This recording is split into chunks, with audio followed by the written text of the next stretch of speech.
Hello, everybody, and welcome to the BP Fit podcast, Woo! where we believe that if you have a community rooted in wellness, you can achieve your wildest dreams, whether that be career or fitness. So today, our podcast guest is lovely Tina. She's one of our trainers here at Bigger Picture Fitness. And so why don't you tell us a little bit about your training situation here at Bigger Picture? Yeah, so I actually started online, so worldwide. I've been an online coach for about 5 years now, and I actually started training at Bigger Picture to really get content for my online, but it turned into in-person, and I've enjoyed it so much. So I've been training here for about a year now. Awesome. Yeah, I love it. We love having you. So was there a particular person or thing that was really a catalyst for you getting into your fitness journey personally?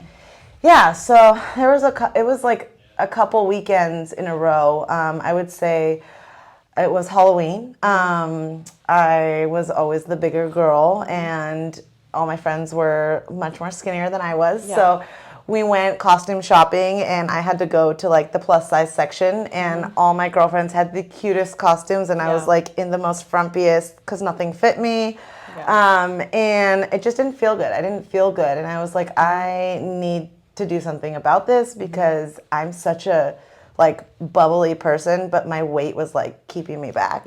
And then the weekend after Halloween, I played soccer. I've played soccer growing up, competitive soccer my whole life, and I got on the field and my weight was just affecting my skill set, and everyone was passing me, and I was like, oh no, this is not me. So I just, the next day, I like started researching what can I do to lose weight, to just improve my confidence, my mood, my happiness, and just overall well-being. Yeah.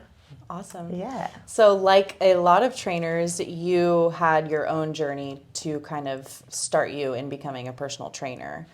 So your own fitness journey was something that then made you realize you wanted to turn it into a career. Yeah, I started my journey at like 254 pounds. Okay. So about 12 years ago, and I just did it to better myself. I lost all this weight, and I just had people start asking me to help them, and I didn't feel comfortable helping. I wanted to, but I wasn't certified. So when I kept getting those, messages and people telling me that like I'm motivating and like what do I do? I was like, I need to do something with this because I don't want any girl to feel the way that I ever felt. Yeah. So it's just been a passion since. Totally. Yeah. Yeah, that's awesome. Yeah.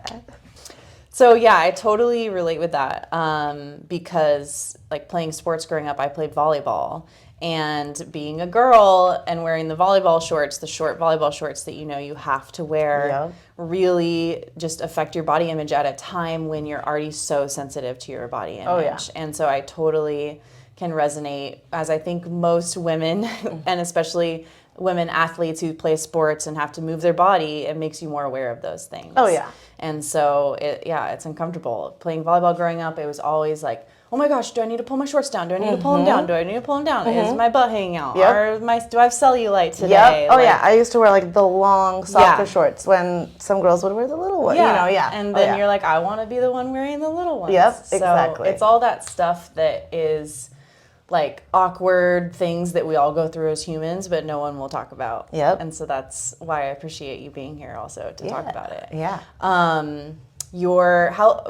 long would you say, or how long ago? 12 years, you said, your fitness journey? A little over 12 years. Since being like, this is day one, I'm going for this. So what would you say if you had to pick kind of an overarching theme, like the biggest lesson you learned on your journey? I know that's hard to pick one thing. There's so many. But I would say the number one thing is nutrition. Just growing up, we're so used to like the image of like a Victoria's Secret model, or like being skinny is sexy, or or that's what men are attracted to, or whatever. And so I picked up a lot of bad habits trying to achieve that body type or body physique, and I would like starve myself. I would go and like I thought eating less would make me look that way, but I just damaged my metabolism. Totally. And also I was weak, brain And fog. your brain, makes you not clear. And in terms of athletics, it's so ironic yeah. for women because then it's like you're not making quick decisions. Yep, absolutely.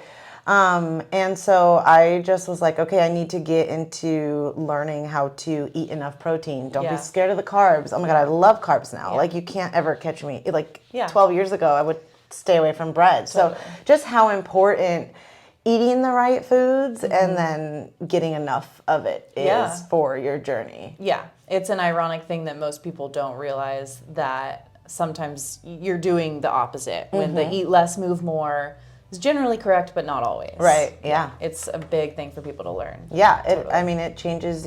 People ask me in here at the gym all the time, what are you on? Like, how are you so energetic? And it's because I'm fueling my body you're right. eating enough food. Yeah, right. It does everything: mental clarity, strength, like all of that. So I think nutrition would be the answer Your body for that. needs it. Yeah, and going to the Victoria's Secret comment also, I'm super happy that I feel like the tables are being turned with that. Yes. As we know, Yes. like that's a big discussion these days, especially in the fitness world. Yes, I love it. So I think that's good and it's encouraging. Yep. Yeah. Strong is the new sexy. Yes, that's true.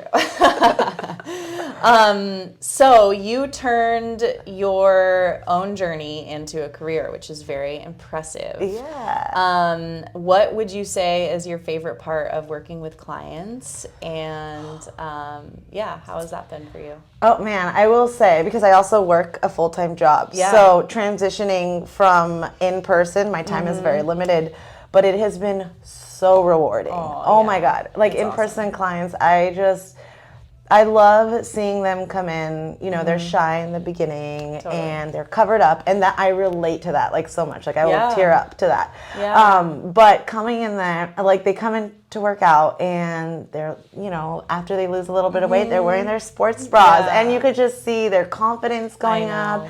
They're coming in telling me like they're waking up with energy to play with their kids. Like that is what is the most rewarding. Their mood is better, their smiles are bigger in their transformation pictures. Like that is like what hits my heart. Like I love it. That's the most rewarding. Yeah, it's so awesome. And I love that, that niche is so fun to work in, of weight loss, of like working and seeing those differences in people. Yeah. It's so different. Yeah. Compared to like, say like an athlete where you're like, right, good job, bro. Like you already know it or something. Yeah. It's just not the same. Exactly. Yeah. Yeah. I love it. Yeah. So and another big part of working with people in that phase is that you're motivating them a lot too. And that's a big part of the job, and that's super fun.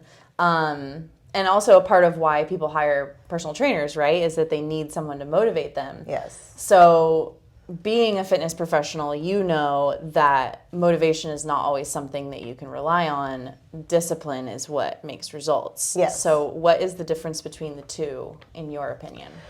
So discipline you can control, but motivation is like a feeling. It comes and goes. So once you set that discipline, you can control that. Yeah. Totally. Yeah, and that's where you get to start teaching clients or teaching yourself, depending on who you are, things that you can actually concretely do to make those differences. Yep. What type of things what type of things that you implemented made the biggest change for you, and then what do you currently do? So I will say, like setting a date with myself. Okay. Like I'm here at 5 a.m. every day. Everybody knows, like, that is my time. My family knows, they know. Like, do not talk to me. Like, for your own workout. Don't schedule anything with me at 5 a.m. because that's what I'm prioritizing, because I'm prioritizing myself. Yeah. It's a date with myself. Yeah. I'm not going to miss it. And it sets me up for the rest of the day. That's, like, one of the things. So I would say, like, scheduling a time that, and, just put it in your calendar. Like, this is my time. Nobody bother me. I'm done, Yeah. And then I would say nutrition-wise, like another thing would be like scheduling your grocery shopping and your meal prepping. Yeah. Because once you meal prep for Sunday and like let's say you're prepping for the week, you have no excuses, less temptation, and you're eating right, the whole week. Totally. Sometimes, because again, motivation comes and goes. So sometimes when I'm really in a funk or there's like life obstacles in the way, I I'll have a workout buddy. I'll like call someone that's on the same like level, or even just anybody, and I'll have that accountability. Like, hey, do you want to go to the gym together today? And I will, meet up with them and we'll get a workout in.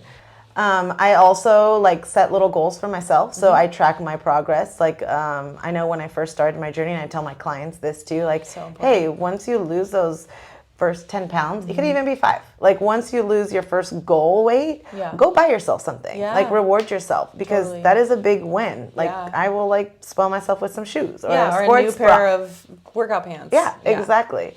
I also like make sure that I'm prepared. So like preparation is just key in everything. So I like for my clients, even for myself, I use, a workout program so that I am prepared. I literally check it every morning. Like, okay, this is what I'm going to do. So that when I get to the gym, like my exercise is seamless. I feel good. I'm on the roll. Like, so just little tips like that. Yeah, no, it's so important. They're the small things, but they really do matter. Yeah. And it's cliche, but it's like, what do they say? If you're not preparing, you're preparing to fail. Exactly. Yeah. It's true. It's so true. It's true. Yeah. What you were saying about telling family members and scheduling it is so important. I don't think people realize that if your family members know, or your friends or people in your world, that's your time. That's taking away any temptation for you about, they're not even going to ask you like, hey, at this time on this day, do you want to, and then you're not having to be like, oh, should I weigh my options? Right. So it's really amazing to have people who are willing to do that for you too, in your world. Yeah. And putting it on your calendar, especially if you're a busy person or maybe a mom, like definitely pencil it in. Oh yeah, absolutely. Yeah, it's needed. So what tips would you say are maybe like the first things to get started on for someone getting into their fitness journey? Just get started. Don't focus on, in the beginning of my journey, I was like, oh my gosh, I want to lose 100 pounds, and that was stressing me out. It was overwhelming me, and I felt like I was never going to achieve that goal. So I had to scale my goal back and say, okay, let me get to a realistic goal first. So, and just get started and focus on that. Don't compare yourself to all these Instagram. Don't just delete Instagram if you're starting. Literally, all of them are. I shouldn't say that. I know, it's okay. All of them are Photoshop. Yes. BBLs everywhere. No, but just get started. Don't compare yourself to anybody else's journey, because everyone has their own journey. And just focus on getting started and just doing better than you did the day before. Every day. 1% better every day. Yeah, exactly. All right, everybody. So this is Tina. If you guys are looking to get started on your fitness journey, she would be a great person to reach out to. She can give you a lot of resources, whether you can make it into the gym or if you need to do it from home. You can reach her at Tina Be Fit on Instagram. I don't know other platforms you're on. If you want to let them, do you have a TikTok, YouTube? I have a TikTok, but my main one is Instagram. Okay. Slide through my DM. Yeah, shoot her a DM. And that's it for today. We'll see you next time. Bye.